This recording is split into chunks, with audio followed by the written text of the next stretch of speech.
This is ANN News Brief.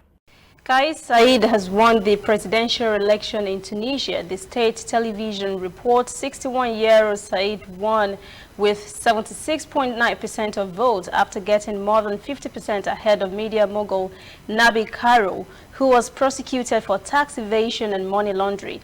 Karo had 23.11% of votes. The independent candidate thanked the young people who opened a new page of history in front of his supporters in a hotel in central Tunis. Tunisians were at the polls on Sunday to choose between two candidates who have never held political office. The only thing the men have in common is their outsider status. Said is a conservative independent supported by the Islamist party Ennahda. He had garnered support for promising to overhaul the pyramid of power and to give poorer provinces and youth more decision-making power. Karo, the media mogul, had just started his political party this year.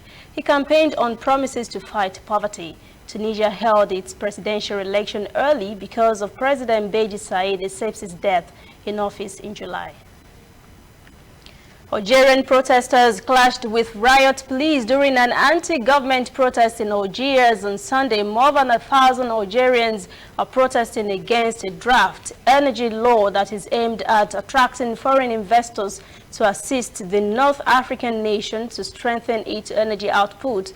The law is expected to be examined by the Algerian cabinet ahead of its adoption. It will maintain a 49% foreign ownership if passed into law by parliament. Algeria produces 1.2 million barrels of oil per day, and hydrocarbons account for more than 95% of its external revenues and contribute 60% to state budget. We'll return after this break.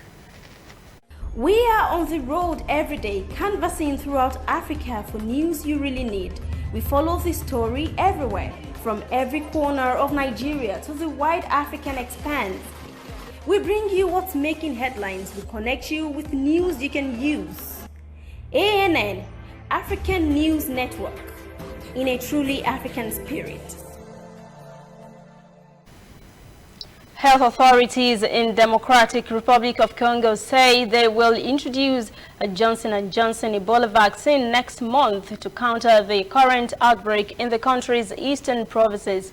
The J&J vaccine will complement another vaccine manufactured by Merck, which has been administered to more than 225,000 people. It requires 2 injections 8 weeks apart, unlike the Merck vaccine, which requires a single shot. Authorities said in a statement a first batch of 500,000 doses of the vaccine will arrive in DR Congo next week. Congolese health authorities had announced the deployment of the vaccine last month, but had not specified when the campaign will take place. Ebola has killed more than 2,100 people in DR Congo since the outbreak began in August last year. That is ANN News Brief. For details on these and other breaking stories, visit our website, nnafrica.news. Conversation continues on our social media platforms, Twitter, Instagram, and Facebook at NN Africa TV.